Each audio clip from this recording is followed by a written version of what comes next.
time here. Certainly won't be our last. Jonathan Peacock is on your left with Boros Prison. Jack Fogle is on your right with Azorius Control. These players will be given the green light, and we will be underway. Our first of 9 rounds today of Modern action. And we've had sets that have made an impact before in Modern. Obviously, some sets produce more than one card.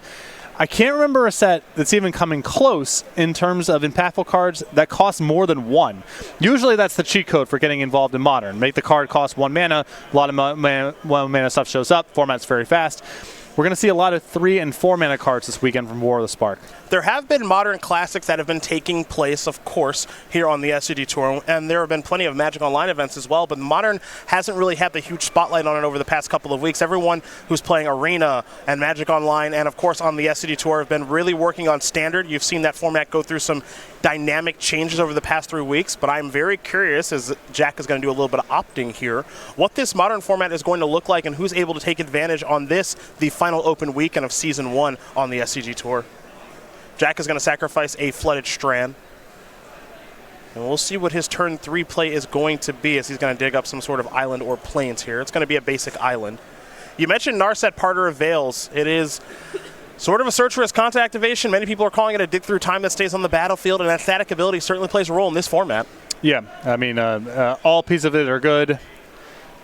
Some decks can't really play through the passive ability, and some decks are really encumbered by it. There is the powerful Planeswalker. 3 main deck copies here in Jack's deck. 1 blue is the casting cost. Starts with 5 loyalty. You'll -2 to take a look at the top 4 cards of your library. Jack looks like he's going to reveal a Path to Exile from this, I believe. Memory serves. It may be in Condemn. That is a new artwork card. However, Narset is already off to the races here. We're going to see a Simian Spirit Guide be exiled for a little bit of red mana. And I believe that's actually a copy of Nahiri here for Jonathan Peacock. Well, and he can plus and opt not to do anything with it. Remember, he can't draw the extra card off of Nahiri because of Narset's passive. So there is Nahiri the Harbinger. Up to 6 counters as you may discard a card if you do draw a card. I do know one thing. These passive abilities, static abilities, whatever you want to call them on these new Planeswalkers have been difficult for some players. Unfortunately, I won't be surprised if we see a couple game rules violations over the course of the weekend, so if you are joining us early, be prepared for that. I don't think the behavior is malicious. It's just something that players are starting to certainly get used to, and if you've played with those Planeswalkers, either with or against them on Arena, when a player actually kind of breaks the rules with them, they flash red on the screen. So, warning. When someone is trying to draw an additional card with Narsets on the battlefield, the thing flashes red, letting you know that's why you can't do it. We don't have the capabilities to do that in real-life Magic, unfortunately, but we will be diligent about keeping our game states intact as we head over to Jack's 4th turn. So Peacock's Porous Prison deck, 1 copy of Emrakul the Aeon's Torn as a haymaker to go get with Nahiri. Now, a lot of pressure on Fogle to answer the Nahiri. What is in the deck list here that is capable of getting it off the battlefield? Well, let's take a look. I'm on the hunt for Detention Sphere mostly. There is 1 main deck copy of that. There are 3 Cryptic commands that can get it off the battlefield as well, and those are really the main ways to go about doing it. So, looks like Fogle might have some difficulty getting this off the battlefield as a result of 3rd opt. Teferi, Hero Dominaria is a way to also do it, but that's been put on the bottom of the deck. Perhaps Jack is on the hunt for some lands here. I'm not quite sure. You see he's got a copy of Wall of Omens in hand. There's also a Snapcaster Mage there. This will be a Wall of Omens. Jack is allowed to draw a card. Narset does not affect him. Glacial Fortress is the find. That'll enter the battlefield untapped as his 4th land. And he'll pass the turn back over to Jonathan.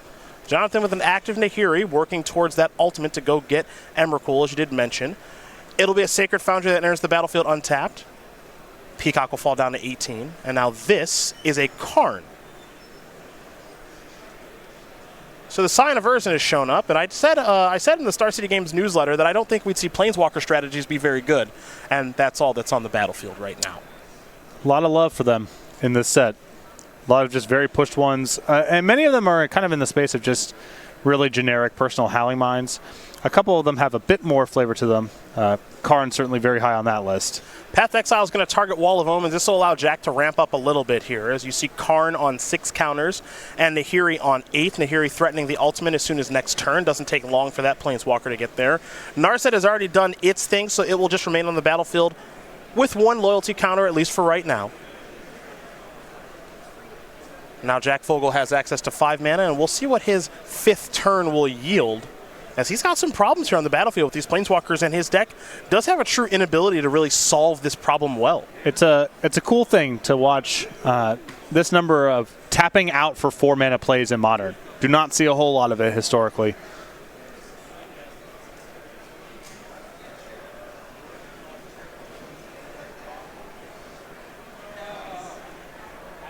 Fogle wants to take a look into Nahiri. We can do the same thing, of course. He wants to know exactly how that -8 is going to work. You get to search your library for an artifact or creature card, put it on the battlefield, then shuffle your library. It gains haste. Return it to your hand at the beginning of your next end step. So Emrakul can come in and sneak in quotes, for 15 points of damage and go back to the grip.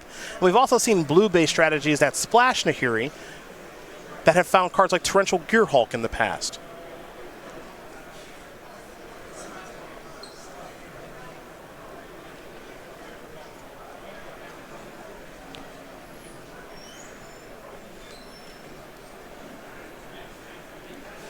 Fogle trying to figure out if he's got some way to deal with this problem. That is Nahiri.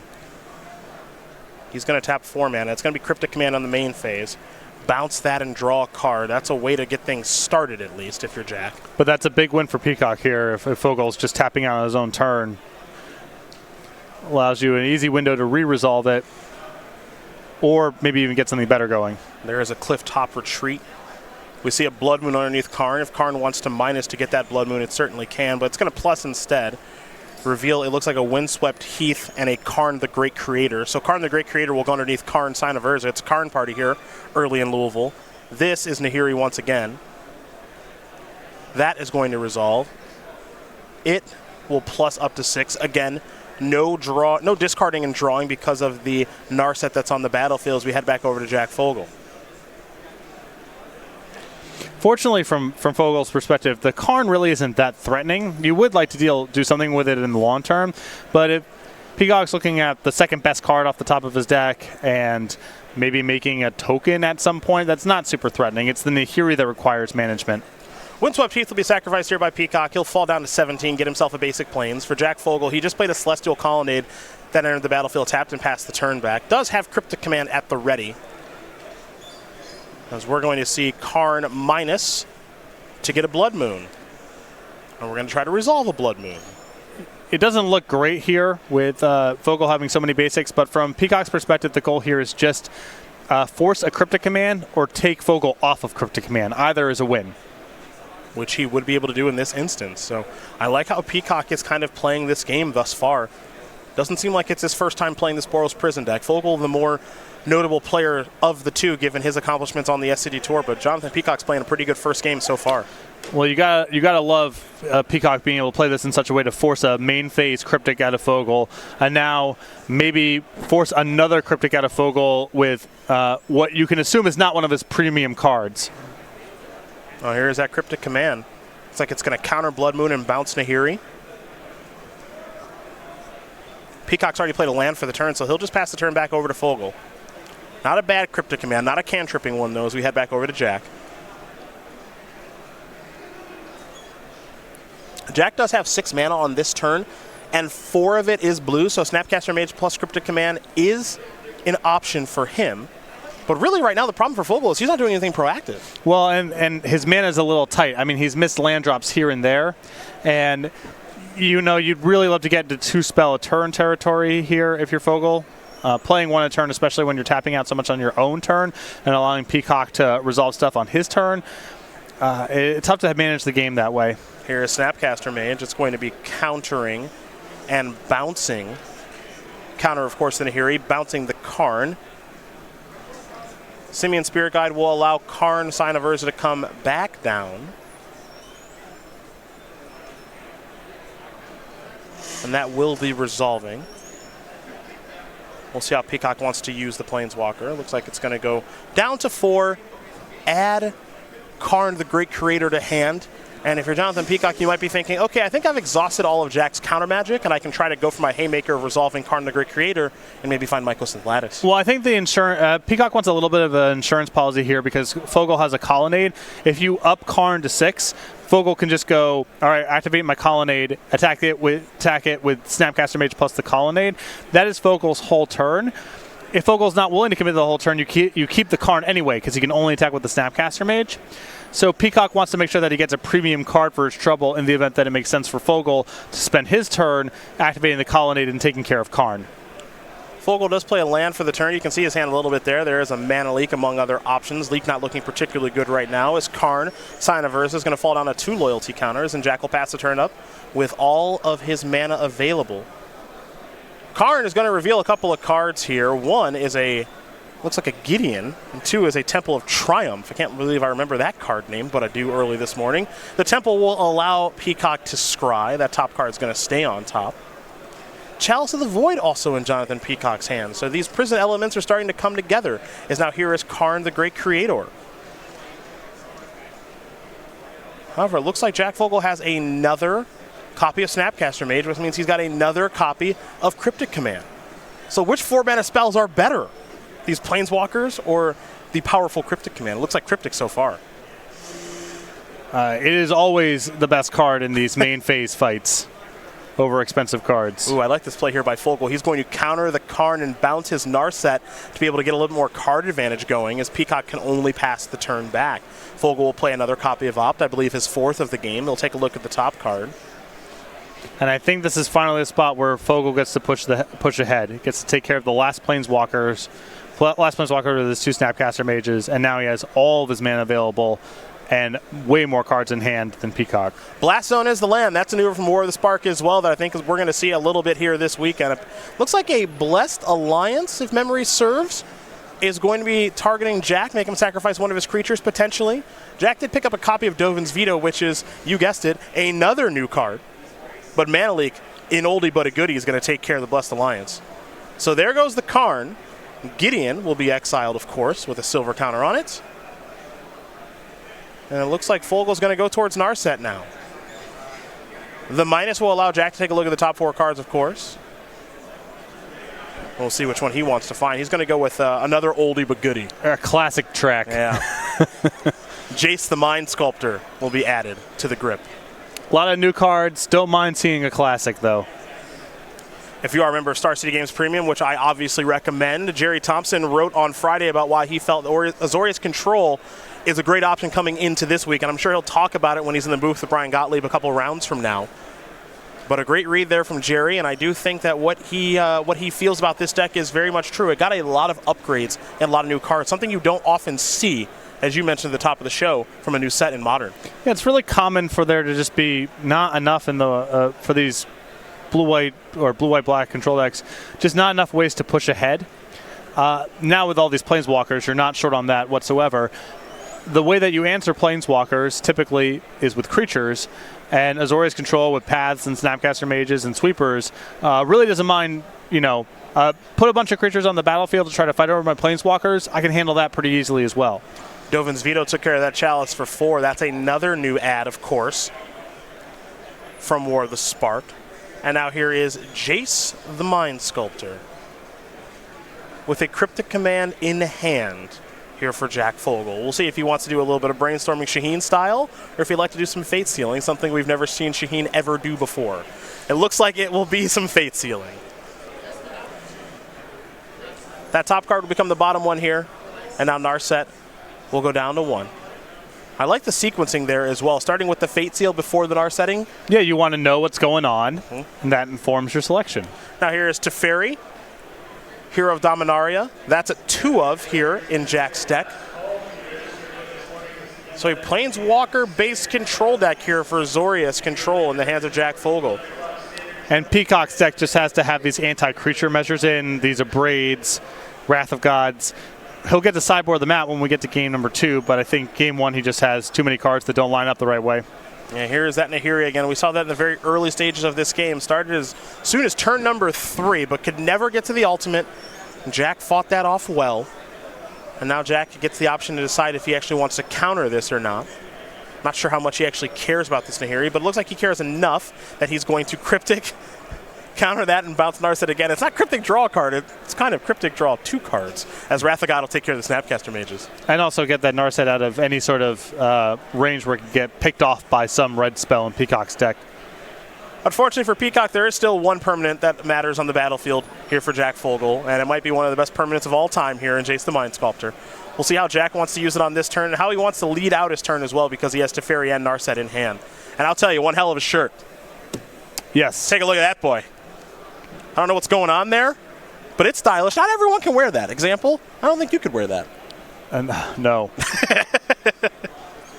Teferi going to draw Jack a card. But Jack makes it look good. Confidence plays a key part. Absolutely. Jace is going to brainstorm. Jack will be putting 2 cards back here in just a moment. I don't know, are those flamingos? I believe so. Yeah, all right. I couldn't do that.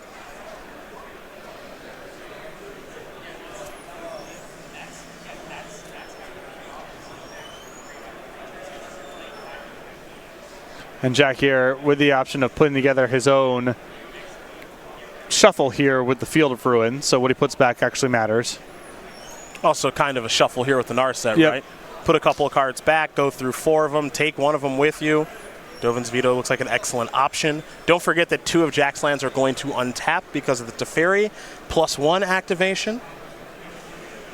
Jack Fogle making this look pretty easy early on this morning. Got in a little bit of trouble early, but fought that off, untaps a couple of lands, has 3 Planeswalkers on the battlefield, and he'll pass the turn back over to Jonathan Peacock, who, as you mentioned, Patrick, is just stuck with some elements in his hand that are not very good in the matchup, like Wrath of God. Yep. And he's going to let it go. Jack Fogle's going to win game number 1 here over Jonathan Peacock. Azorius Control up a game, I would say very quickly for Azorius Control over Boros Prison. These players are going to go to their sideboards, and we'll do it along with them. And we'll see some options here. We'll start with Jonathan Peacock. He has a copy of Mycosynth Lattice, a Torpor Orb, an Aethersworn Canonist, a Wheel of Sun and Moon, a Leyline of Sanctity, a Shalai, Voice of Plenty, an Approach of the Second Sun, and a Nevermore's is one of, along with 3 Ensnaring Bridges, 2 Dampening Spheres, and 2 Rest in Peace. What do we like there that stands out in this matchup? It doesn't seem like much. No. There's nope. I guess Rest in Peace is probably better than Wrath of God. We got to get those Wraths out. Right. That has to happen in some of these other removal spells. I don't foresee something like a Dampening Sphere being any good. Maybe you board in the Shalai just because it's a thing that does something. Yeah, I guess. But slim pickings. Yeah, these are not a lot of great options. We go to Jack's side. He's got a Lyra Dawnbringer and Oust, a Rest in Peace of his own, along with the Stony Silence and a Surgical Extraction. Timely reinforcements in the sideboard as well. Some more one-ofs here in the new Ashiok. A Celestial Purge, another copy of Dovin's Veto, and an Engineered Explosives. Can't forget about those 2 copies of Ceremonious Rejection. And 3 copies of Spellqueller, which I think are pretty good here. Yeah, Spellqueller is going to be good. I would bring in the Celestial Purge, the Veto, probably the Engineered Explosives as well. A lot of good choices here. Yeah, I like a lot of the options here for Jack. He can also get out some of his creature removal spells. He's not going to really need the Settle the Wreckage, the Supreme Verdict, the Wrath of God, or the Terminus, so I wouldn't be surprised to see that package go away. You want to have a little bit of it just in case, but you can get rid of a lot of it at the minimum. And if you want to take a deeper look at these decks, of course, you can check out the Cardboard Live app that is on the stream right now. It'll give you exactly what both of these players are playing. So big shout out to Cardboard Live, and big shout out to our weekly sale here at Star City Games, where you, yes you, can save on hundreds of new singles on sale through Monday. Let's see, Lord of Extinction? That's the, is that the box topper Lord of Extinction? I think that's true, yeah, that's true. Yawgmoth's Bargain, you ever cast that one? Yes. I don't know if you played that kind of deck when it was legal. A little bit. It was a bit too complicated for me, and I put it down for 24 Counterspell Mono Blue shortly thereafter. But I played 1 FNM with Bargain. Okay. It was a hoot. Yuriko the Tiger Shadow, that one has Ninjutsu, which actually looks like they brought back in Modern Horizons. And Mana Crypt. With the wingdings on it. There you go. If you have no soul, go.starcitygames.com/sale. Peacock and Fogle getting ready here for game number 2. We are going to stress quite a bit of importance here this weekend on not only our SCG Tour leaderboard, but what these players are playing for, because those SCG points are very important for many here this weekend. The winner of this Open, look, $5,000 is obviously very cool, but 30 SCG points could be world-changing for someone like it was for Zan Saeed last weekend after that win in Syracuse. The invites to the SCG Season 1 Invitational, obviously very important for our players as well, but you see the breakdown there of 30, 25, 20, and 15. These are very, very important points And this is a very important weekend for many players here in Louisville. Well, we're running out of the time to catch up. When we go back, look at the top 16, even a win for the people at the top 16 may not get it done right now. So the race is really starting to firm up. There's still a little bit of time, but a ton of pressure on this weekend for anyone who's close but outside the top 3. Remember, our top 16 players do have 2 byes, so we're not going to see them for the first couple of rounds. They'll join the tournament in round number 3. Abe Corrigan, Matthew Dilks, Tariq Patel, Dominic Harvey, Austin Collins, and many of the names and faces that you see every weekend here on the SCG Tour. Those are just some of the 711 players that are here at the Louisville Convention Center. Good turnout. Good turnout for what is a hot weekend. It is muggy in here already, and the sun is not all the way up. No, it is. It is warm here in Louisville. We're in 90s all weekend long, and it's only May. Are we going to have to bust out the no jacket, sleeves rolled up look early? We try to save that for, a little bit of an after hours vibe, but we might have to dust it off early here. We'll see. It is muggy. Yeah. Or during our break, we can go over to the water park next door. Heck yeah.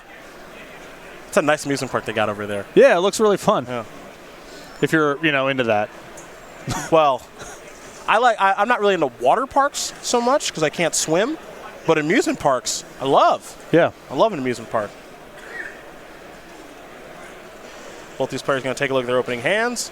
Peacock's got a couple Planeswalkers and a Simian Spirit Guide to accelerate them out. Looks like he may also have a copy of a Braden hand. It is difficult for him to get all of his bad cards out and plenty of good cards in. For Jack Fogle, there are Planeswalkers on his side too. I think I'm looking at 5 lands, Teferi, and Jace. I think that would be an ambitious keep. On a deck that has some, potential to lock you out very early or just play a Planeswalker out in front of yours. And I think that because Peacock has so many dead cards or close to dead cards, Fogle's 6-card hands that have something like Dovin's Veto or Mana Leak, even Mana Leak in it, are much better than his sketchy 7s. So it looks like Fogle's going to head on down to 6 cards, while Jonathan Peacock will be keeping 7. As we saw, when Fogle kind of starts winning the game, starts pulling ahead, he has such an embarrassment of riches that as long as he can fend off the early action, he doesn't have to worry that much about the early game card economy. Don't keep risky hands like that. Give yourself some opportunity to defend yourself and hope in a long game that Peacock just gets glutted with Wrath of Gods and Abrades and other cards that just don't really do very much. Fogle going to take a look at 6 cards here. He's got a couple lands as he brought them forward. A copy of Celestial Purge. Looks like he's going to keep. Opt is an option right now. There's also got a copy of Ceremonious Rejection and Spellcoin. Okay, so this is a good mulligan. Yeah, a lot of interaction. He just got to find his 3rd land. I'm not sure if he's supposed to keep that opt or not. It's interesting because if you are going to get the Hallowed Fountain if you're going to get an island with the Flooded Strand, then it's kind of free to keep the opt if you have nothing else to do on the first turn. But if you think you're going to tap out every turn, then it's much riskier to have the opt on top. Oh, that is going to be a Flooded Strand for Jack to start. It was a Sacred Foundry there for Jonathan. That entered the battlefield tapped. Now he'll sacrifice a copy of Arid Mesa. This is a basic Plains. We might see Simian Spirit Guide ramp out a Gideon of the Trials here in just a moment.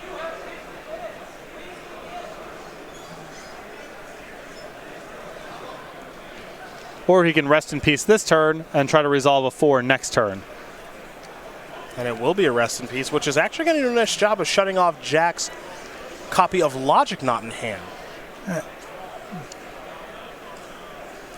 So Jack will not sacrifice the Flooded Strand, hoping to draw a couple more lands.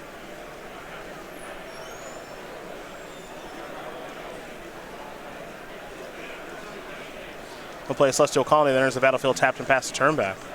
All right, well, if I'm Peacock, I'm not playing around Spell Pierce or anything of the sort. If you got something good to resolve this turn, I'm going to go for it because Fogle's got a lot of counter spells for 2, not a whole lot for 1.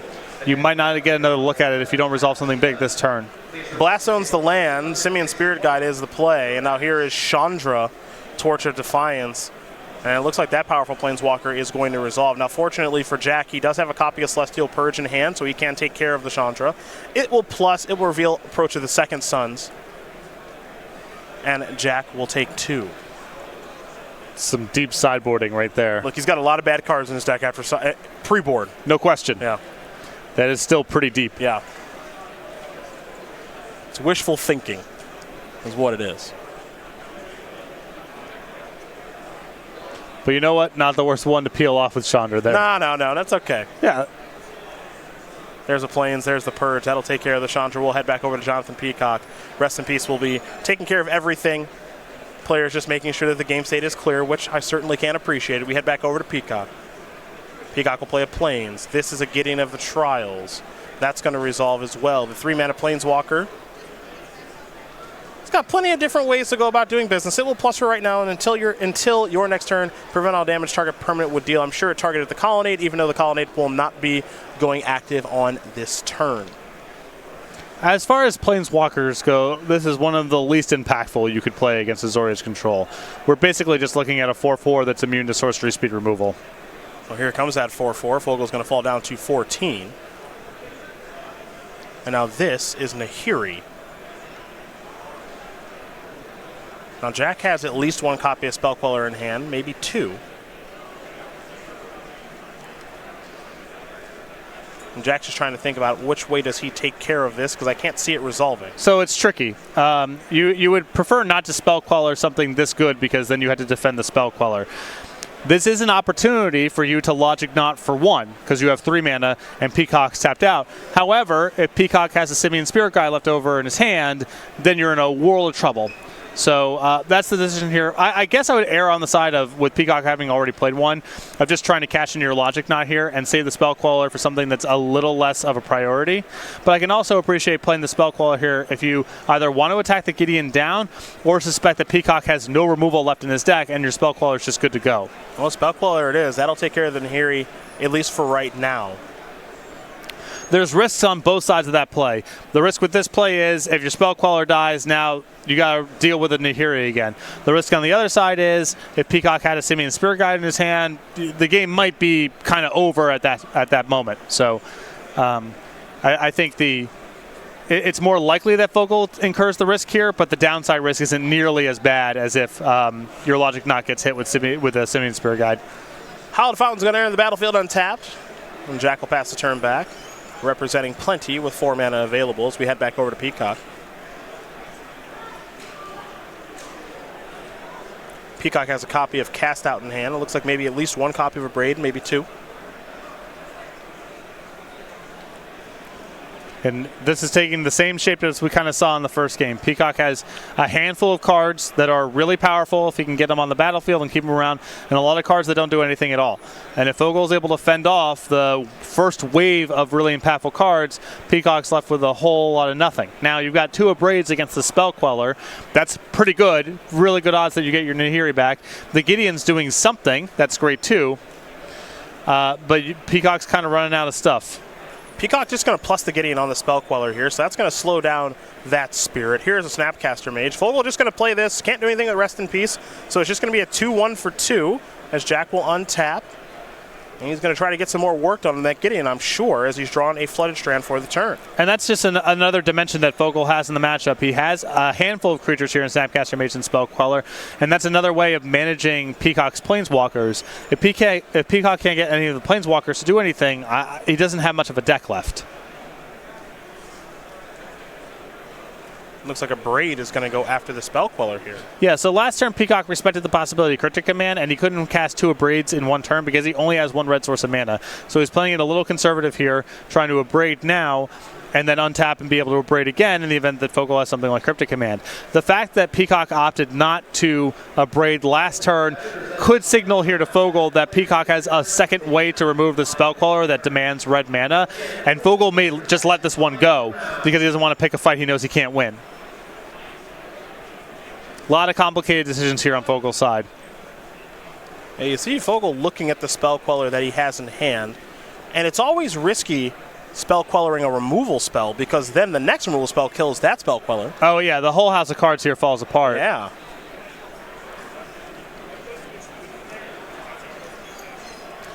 And Peacock, he didn't Abrade last turn, which in theory would have given him an activation of Nahiri. So he is signaling that there is something else that he wants to follow up that requires red mana here. But I suppose Fogle just needs to, he can't not cast it.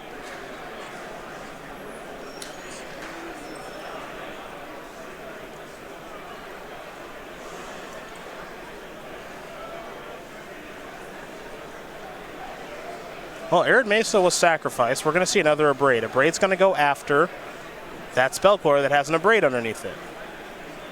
And now here comes the whole house of cards. It's going to come tumbling down. Spellquellers die. Nahiri ends up on the battlefield. And now Nahiri is going to kill, or at least try to kill Snapcaster Mage. So now the whole house is crumbled, as you mentioned. The entire graveyard's removed because of Rest in Peace. Now here comes Gideon.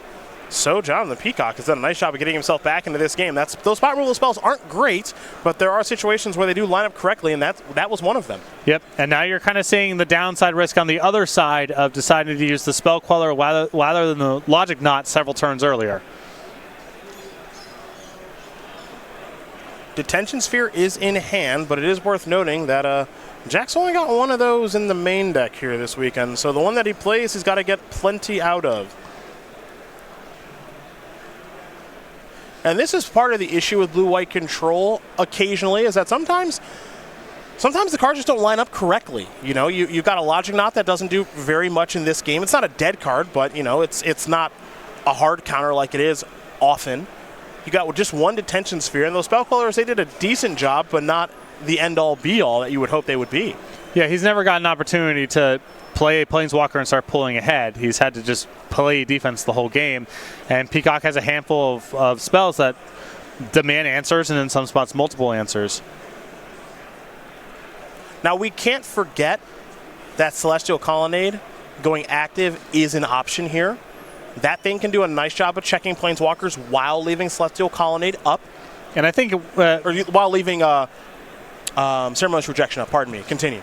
Yeah, well, I think Fogle here needs to take care of the Gideon first, because both Gideon plussing on the Colonnade or just attacking Fogle down to 1 are both issues.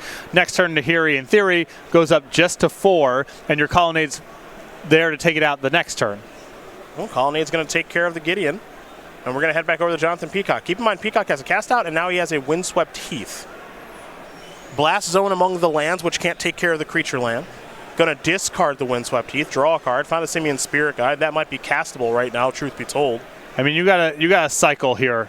If you're Peacock, you got to find Field of Ruin or something. I don't think you can just let your Nahiri go. Yeah, it looks like that's what's going to happen, though. I think he's holding on to that cast out a little too long. I respect holding it for a while because Fogle had a bunch of opportunities to just tap out for a Planeswalker. Your eggs are all in that basket of your Planeswalker sticking around. Karn the Great Creator was the draw after the attack there with the Simian Spirit Guide. However, that Ceremonious Rejection is going to likely take care of that. Jack also has a copy of Spell Pierce now in hand. Let's take a little look around, see what's been exiled. I mean, if you're Fogle, you still might think your Spell Pierce is good for a couple more turns. Yeah. Peacock plays with a lot of expensive cards. There's the rejection. So now it's about dealing with that 2/2 that's coming in here, pardon me, for points of damage. You can still just play defense here with the Colonnade. Mm-hmm. And the attack from the Spirit Guide isn't even lethal in the event that Peacock draws a Field of Ruin. So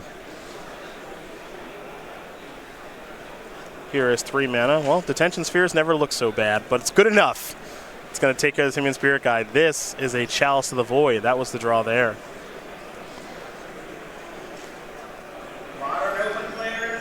He'll just pass the turn back. We're going to head back over to Jack Fogle.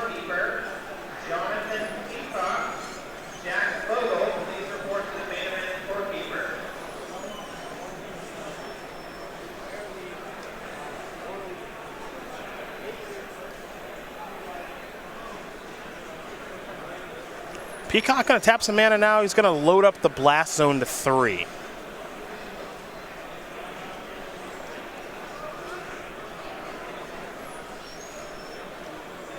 Now we head back over to Peacock. Another Chalice to avoid the draw. And just pass the turn back. 3 is a good number on the Blast Zone, too, because it takes care of Narset. It doesn't take care of that one, though. At least not yet. As there is Chase the Mind Sculptor, it's time to brainstorm. Ceremonious Rejection, Cryptic Command, Field of Ruin. Those are good cards. And that might be the check mark right there because that is Cryptic plus land number 4. Fogle is at 3. Fogle is at 3. You know, anything that resolves from this point going forward might be enough to win the game, but I don't know if Peacock's going to get to resolve another relevant spell.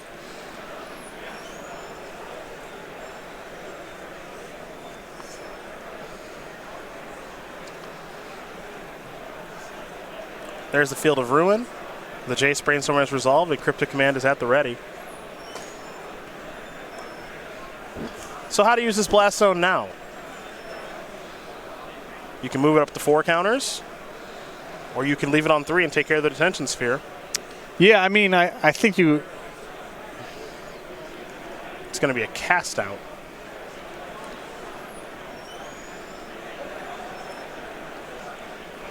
This doesn't necessarily have to force any sort of move with the Cryptic Command. I agree with that. This can also just be Spell Pierce, too. Yeah, sure. And now, if he wants to, he could Field of Ruin the Blast Zone. Get himself an island, still have Rejection mana up. Uh-huh. Because you can't cast Cryptic now, that's face up. And I think with the game sort of slipping away here, Peacock's not going to play around any of your 2-mana counters anyway. So I agree. I like this as an opportunity to take out the Blast Zone. Yep. So there's the Field of Ruin activation. Take out the Blast Zone. Both players will search up a basic. For Fogle, it's going to be an island, obviously. There for Peacock, it'll be a Plains. And Fogle's starting to take over the game. Yeah, if you're Fogle, you feel really confident about winning this one if you get to next turn. But you're at 3, and your shields are mostly down, and who knows what's going on in Peacock's deck. You're hoping there's no haste creature. Lightning Bolt can kill you. Yeah. Like you said, random knows? Storm Breath Dragon, Yep. What type of thing here. Blood Moon the draw, not that scary. Yeah. I think it's still worth casting it for Jonathan. This is a Chalice. That's going to get hit by a Ceremonious Rejection. Now there's the Blood Moon. But if that's the turn, you're probably feeling okay. Yeah, Fogle couldn't untap fast enough. He knows now that he's in the driver's seat. In spite of the Blood Moon, he can still easily cast Cryptic Command. And now Jace can start running away with the game. Oh boy. Dovin's Veto, Narset, Mana Leak are the finds. All of those cards are live right now. And now I think it's only a matter of time. Blood Moon not having a huge impact on this battlefield as there is a Narset. Starts at 5, will tick down to 3. Take a look at the top couple of cards. Does a nice job of clearing here for the Jace as Fogle will take a look at the hand. Keep in mind those non-basics are mountains right now for Jack.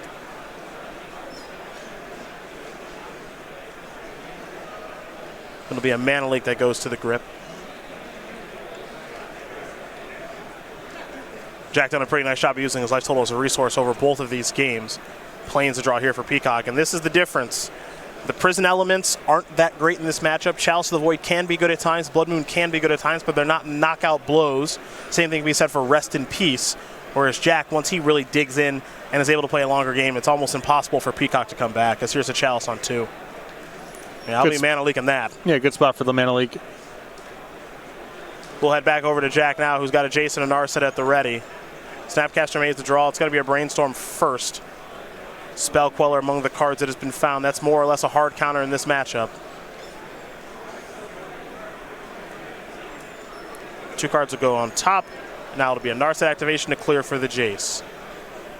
Dovin's Veto, I believe, is the find. That'll go to the hand as well there for Fogle. And Peacock's deck has no creatures in it. 4 Simian Spear Guide, 1 Emrakul, the Aeon's Torn. So these vetoes are they are counterspell here. Blast Zone means they will not be entering with a counter because of the Blood Moon. It's just a mountain. Pass that turn back over to Peacock. Peacock's got a Plains in hand. He's drawn a Lightning Helix. Okay. You can hope that Fogle screws up here. There's hope. That's an out. There's hope. Fogle hasn't seen any burn. No. In any of the games. He's playing with Chalice. He probably doesn't have Lightning Bolt in his deck at this point. Here's the Jace activation. I think Fogle's position is so commanding that I would be surprised if he let go of defenses to that level. But if you're Peacock, you have some hope now. Now it's all about when do you fire it off, and does Jack make some sort of mistake here? No, you gotta win the battle over mana. This will be Jace. Excuse me. This is Teferi. You got to hope that you can put together 2 spells in 1 turn. You can bleed it out with a Planeswalker. I'm going to try Lightning Helix. I think I don't know if he knew he had Cryptic or not. But we're going to see Cryptic bounce in our set, and Jonathan Peacock is going to concede the game. Jack Fogle going to win this game and match here over Jonathan Peacock, 2-0. Zori's Control going to take care of Boros Prison, and we have seen